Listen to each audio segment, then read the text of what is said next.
Araw po sa inyong lahat ha.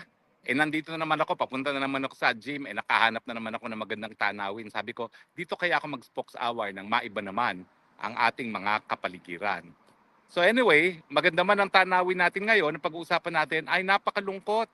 Mahigit kalahati or 52% ng mga Pilipino sang-ayon sa SWS ay nagugutom. Bakit? At ito po'y bagong record na naman.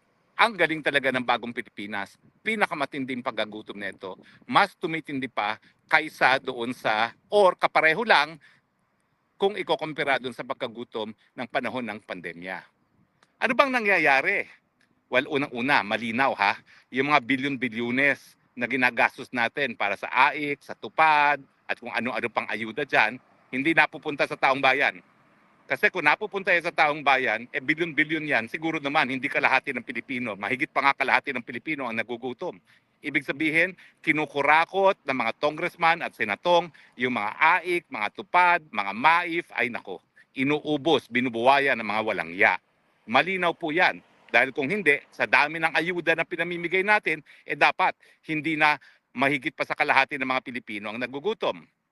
Pangalawa, baliwala yung mga opisina ng gobyerno na talagang dapat nakatutok sa pagkagutom. Ano yung mga opisinang yan? Yung NAPSI, yung National Anti-Poverty Commission, okay? Tapos meron pang Presidential Advisor on Poverty. Siguro dapat buwagin na yung mga opisinang yan dahil walang silbi. Para pa tayo gumagastos para sa mga empleo at mga gastos ng opisina dyan, wala namang lunas na nagagawa sa problema ng pagkagutom, no? Pangatlo, kinakailangan talaga tignan natin bakit ba nagugutom ang taong bayan. Bukod pa sa korupsyon na alam nating lantaran ngayon, bakit ba talaga nagugutom sila? Well, simulan po natin sa katotohanan na karamihan ng ating mga kababayan ay umaasa pa rin sa agrikultura. At dahil mahigit kalahati ay nagugutom, ibig sabihin karamihan naman nagugutom ay nasa sektor na nagtatrabaho sa agrikultura. Anong problema sa agrikultura? Well, una-una, paano naman kikita ang mga magsasaka at magbubukid? Lantaran ng smuggling. I think unprecedented sa kasaysayan ng Pilipinas ang smuggling. Kahit ano pa yung pag-usapan natin, lantaran ng smuggling. Pati nga isda ngayon, lantaran ng smuggling. Pero dati-dati ng problema ang smuggling ng asukal, ng bigas, ng gulay, at siyempre ngayon pati isda at mga baboy. Ibig sabihin, lahat ng hanay na magbubukid, kaya nagtatanim o nag-aalaga ng livestock, ay apektado sa lantarang smuggling. Pangalawa, yung lantaran din, meron na nga smuggling, meron pang legal na importasyon. Alam niyo po, kada desisyon ng gobyerno na mag-import, bagamat yan ay dahil ayaw nilang tumaas ang presyo ng bilihin para sa karamihan ng mga mamimili, ibig sabihin yan, mas problematic ang kabuhayan ng mga magsasaka at magbubukid. Diba? Simple arithmetic naman yan.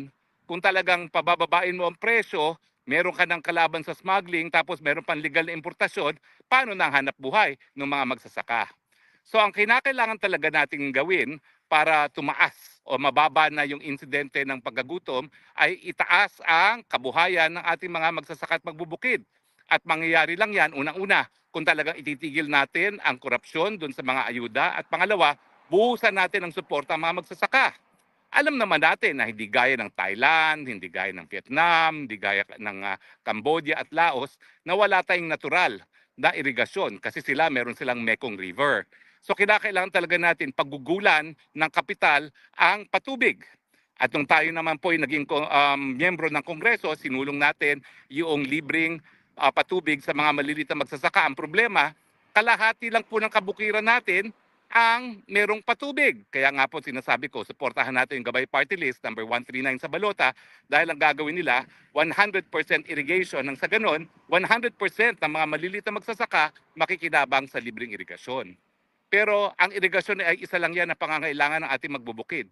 Kinakailangan din nila ng mga binhi, lalong-lalo na yung mga high-yielding, typhoon-resistant na mga hybrid, lalong-lalo na sa palay. Naku, ang dami na pong mga hybrid variety na ginagawa ng IRRI. Ang problema, yung mga bansa gaya ng Vietnam, ng Thailand, at Laos, ginagamit yung mga binhi na dinidevelop ng IRRI. Tayo, hindi natin ginagamit kasi hindi ma-afford ng mga magsasaka. Kaya naman, dyan dapat pumasok ang suporta. Alam niyo po, walang problema kapag nagsusuporta ang ating mga magsasaka. Dito nga po sa Netherlands, grabe ang suporta nila. Kaya nga po, meron tayong tinatawag na unfair trade remedies kasi mga mayamang bansa, grabe ang suporta sa kanilang mga magsasaka na kaya nilang mag-export ng kanilang mga produce sa napakababang halaga dahil suportado nila mga magsasaka nila. Kaya nga, yung mga pagkakataon na ganito na napakalaki ng subsidiya na ginagawa ng mga mayamang bansa sa kanilang mga magbubukid, po pwede tayo magpataw na tinatawag na countervailing duties para naman maging patas dahil yung pagbibigay ng saksakan ng subsidiya sa mga magbubukid nila, yan po ay unfair trade practice. Dahil grabe yung pondong binubuhos sa mga magbubukid na nabebenta nila ng murang kanilang produce at mataas pa rin ang antas ng kabuhayan ng kanilang mga magsasaka. Kaya wag na po tayo maghinayang dahil lahat ng mga bansa sa daigdig, mahirap, mayaman, nagbibigay po talaga ng subsidiya sa mga magbubukid. So bakit naman tayo magpapahuli dyan? Kung nagagastos ka ng mga walang yan congressman at senatong ang pera natin para sa korupsyon, nauubos na raw ang mga bahay sa Forbes Park dahil sila bilihan ng bilihan sa bahay, ng bahay sa Forbes Park. Lalo na ngayon na inimpeach si Binday Sara at bilyon-bilyones ang binigay sa mga congressman at sigurado ko multi-bilyon ang ibibigay sa mga senatong para makonvict si Inday Sara, bakit hindi natin po pwedeng paggugulan ng pondo ang ating magbubukid at ang ating mga mangingisda?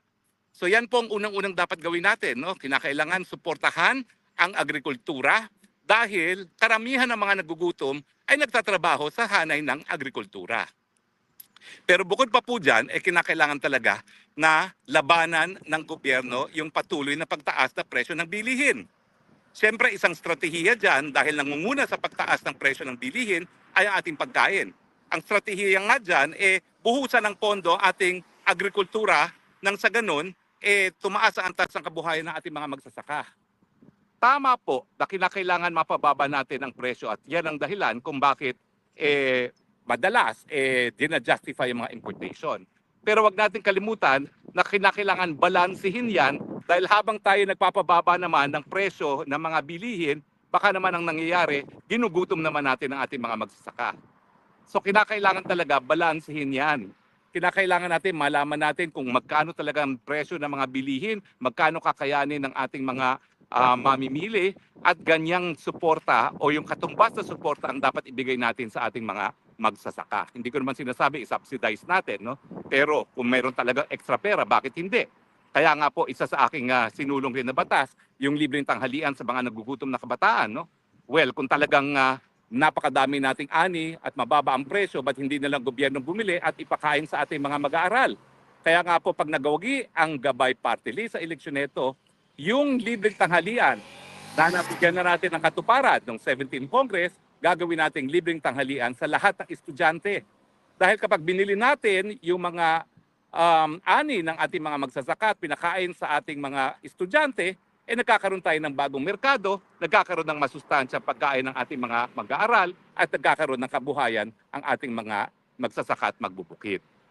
So, una-una nga, para ma-curtail yung inflation na tinatawag, ayun nga, suportahan ang agrikultura. Pangalawa, kinakailangan talaga maghanap ng ng alternatibong sources ng mas murang petrolyo. Kasi ang petrolyo pa rin, kapag tumaas yan, lahat tumataas. At uulitin ko po, panahon na pag-aralan natin, bakit ba tayo sunod-sunuran sa mga Amerikano? Palibasa, sinasanction nila yung pagbili ng langis galing sa Russia, sunod-sunuran naman tayo.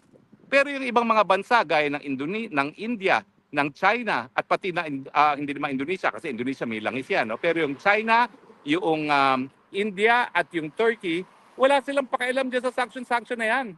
Kasi ang importante, sitmura ng mga mamamayan. At habang mataas ang presyo ng petrolyo, alam natin na tataas ang presyo ng lahat ng bilihin.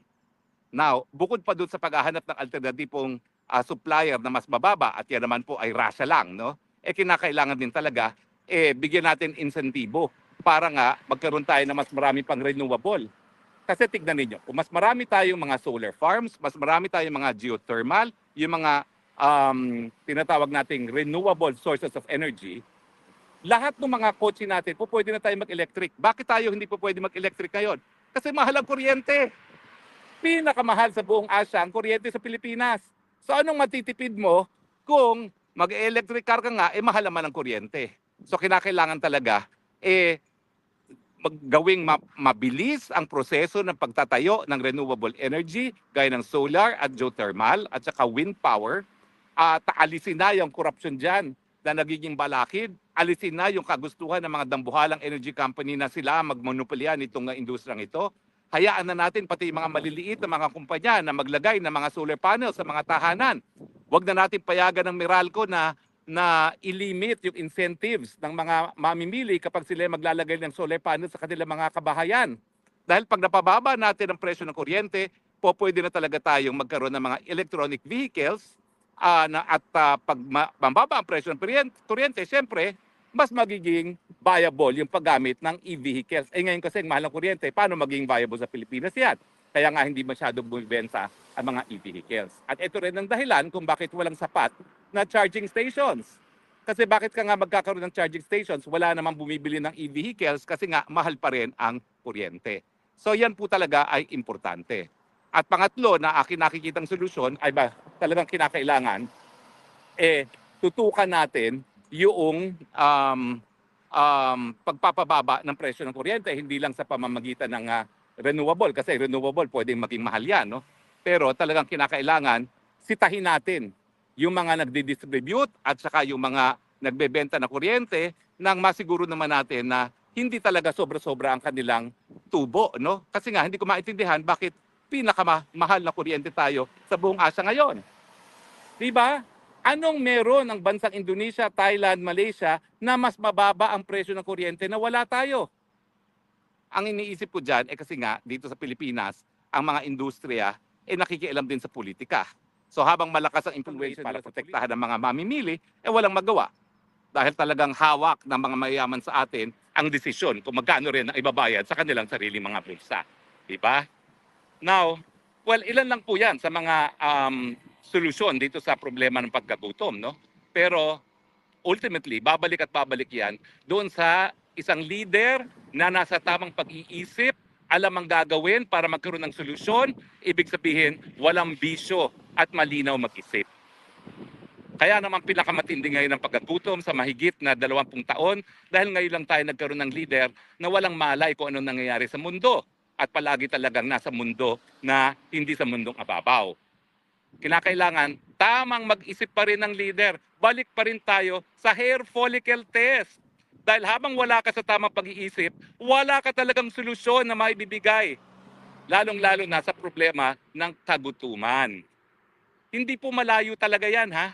Yung pagiging addictus benedictus na hanggang ngayon hindi sinasagot ng pinakamataas na opisyalis natin, yan po talaga yung nakakaapekto dahil tignan ninyo, bakit umabot sa ganito na mahigit 1 sa 2 Pilipino ang gutom?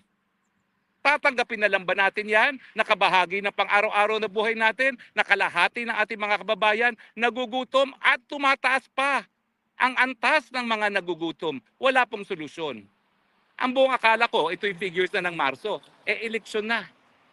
2 buwan na lang, mag-i-eleksyon na. So lumalabas na ang pera ng politiko. Pero nakakabahala, maski lumalabas ang pera ng politiko, abay marami pa rin gutom. Ano nangyayari? Ibig sabihin, talagang matindi na ang problema. At yan nga po, ang pinagmumulan yan ay yung kawalan ng suporta sa agrikultura, kung saan nakasalalay ang ating karamihan ng mga manggagawa at mga kababayan, yung mataas na presyo ng bilihin, kaya hindi nga nila mabili. At siyempre, nandyan pa rin yung problema ng kawalan ng trabaho at mababang sweldo. Diyan naman po papasok yung ating panlabas na relasyon. Ang ating mga karatig bansa, at hinahamon ko si Tariela kung ako'y mali, lahat po ng ating karatig bansa, Indonesia, Malaysia, Thailand, saksakan po ang pakinaba sa China. Bakit? Dahil nangungunang mamuhunan ang China sa mga bansang ito. Pangalawa, nangunguna pa rin ang hanay ng mga Chino sa mga turistang bumibisita sa mga bansang ito. Uulitin ko po, sa Thailand, 35 million tourists. Ikumpara nyo yan sa 5.5 million tourists sa Pilipinas. Ang maganda po kasi sa turismo, low-lying fruit na tinatawag. Wala ka nang gagawin dahil napakaganda na ng Pilipinas. Ang kinakailangan lang talaga, wag mong awayin yung pinanggagalingan ng mga turista. At wag mo ring awayin yung pinaka nagbibigay ng kapital ngayon sa Southeast Asia. Tariela, sagutin mo ako, hindi ba totoo yan? Tignan mo ang datos. numero uno pa rin pagdating sa kapital at pagdating sa turismo ang Tsino. Samantalang sinasabi nyo, lahat ng Tsino espiya. Dahil meron daw batas ang China na nagsasabi lahat ng mga Tsino ay espiya. Pwede ba yan? Bakit tayo bibisitahin ng mga Tsino? Di ba nga, nagkaroon na ng advisory ang China na mag-ingat ang mga Tsino dito sa Pilipinas dahil tinatarget sila ng Pilipinas? Deny pa tayo. Totoo yan. Pati mga estudyante, sinasabi nyo, espiya. Lahat ng mga Tsino, sinabi na ni Gibo Teodoro, may batas na sila espiya. Aminin na natin yan, tinatarget natin ang mga Tsino. Bakit? Dahil kinakailangan ni Marcos Jr. ang suporta ng Amerika para kahit gaano siyang kapalpak sa kanyang liderato, dahil wala siya sa tamang pag-iisip, susuportahin pa rin siya ng Amerika. Bakit? Dahil ginagamit niyang unsinkable warship ang Pilipinas sa pagpapayag na naririto ang mga militar ng Amerika. Malinaw po yan. At yan ay dahilan din ng kahirapan. Kasi yung kawalan ng kapital ay nagiging dahilan kung bakit mababa ang sweldo dahil kulang ang trabaho para sa ating populasyon. At yan din ang dahilan kung bakit kulang nga ang trabaho mismo. Pag-aralan po natin ang karanasan ng Vietnam, ng Malaysia, ng Indonesia, ng Thailand. Alam nyo, yung Malaysia, yung Vietnam, meron din po silang agawan ng teritoryo sa South China Sea. Pero hindi nila tinuturing na talagang kaaway ang China dahilan kung bakit nakikinabang pa rin sila sa kapital at yung pagdating ng mga turista galing sa China. Pwede namang gawin yan, nagawa na yan ni Tatay Digong, ba't hindi natin maulit muli? Pero ang sigurado doon, yung mga panahon ng gaya ni Tatay Digong na dumami ang turista at mga nangangapital na galing sa China, wala pong taryela. Alam na natin ang mga balakid. At wala ring Marcos Jr. Although nakapagtataka dahil yung practice naman ni Lisa Araneta Marcos, lumago yan dahil halos lahat ng kliyente niya, pati na yung mga pogo-pogo na yan, kliyente ng kanyang opisina. Sige nga, bukasan tayo ng libro, tignan natin kung sino hindi niya naging kliyente. Sa totoo lang, ang mga gaya ko na palaging sinasabi, dapat mabuting relasyon natin. Wala naman kami nakuha mga Chinese client. Kung meron lang, kakaunti. At yung pa pinagbibintangan na pogo daw, di naman sila pogo. Ay, naku talaga naman. Oo, magpakatotoo tayo dahil ang tao naman, hindi bobo. Nalalaman din nila ang katotohanan sa kasinungalingan. So yan po mga dahilan. Kulang sa tutok sa agrikultura, kulang sa tutok sa pagbantay sa pagtaas ng presyo ng bilihin, kulang sa trabaho at mababang sweldo dahil inaaway yung pangunahing pinanggagalingan ngayon ng kapital at ng turista at least sa parte ng daigdig natin dito sa Southeast Asia. Kaya nagtataka pa ba kayo na pinakamalaki ngayon ang hanay nagugutom sa ating kasaysayan? At papayag pa ba kayo na hanggang 2028 ganito ang ating buhay na pataas ang hanay ng nagugutom? Naku Pilipinas, gumising na kayo! Hindi po illegal na magsisante ng presidenteng palpak. 2 beses na natin ginawa yan. Yan po ay nasa ating saligang batas. Karapatan ng tao yan bilang tunay na suberenyo. Gamitin ng people power para alisin ang mga bagsak sa performance ng presidente. At ayan na naman po, anong tawag ninyo kapag 52% ng ating mga kababayan nagugutom? Sa akin po, super bagsak talaga yan. Huwag nang pagpilitan. Ano ba naman yung nanatili na kayo sa puerto ng 20 taon? Bilyon-bilyonis nang ninakaw ninyo. Gusto nyo pa magpalago ngayon? Ano ba yan? Wala na ba talagang enough is enough doon sa inyong hangarin na magpayaman? Ay nako, may karma po yan. Hahayaan na natin ang karma na magbigay ng leksyon sa inyo. Well anyway, mainit po ang araw, kinakailangan ng magpunta sa gym dahil lalong iitim ang Spokes Harry Roque. Pero sana po nag-enjoy kayo sa tanawin at sana nagbigay tayo ng karagdagang kaalaman sa lahat tungkol dito sa problema ng kahirapan. In other words, kinakailangan palitan na ang administrasyon. Kung nais natin mabawasan ang problema sa pagkagutom, sigurado po ito. Maraming salamat po sa inyong patuloy na pagtangkilik. Reporting live from the Netherlands. Ito po ang inyong paboritong asylum seeker, Spokes Harry Roque, nagsasabing, I love you Philippines. You're the only country that I have. You're the only country that I love. God bless the Philippines.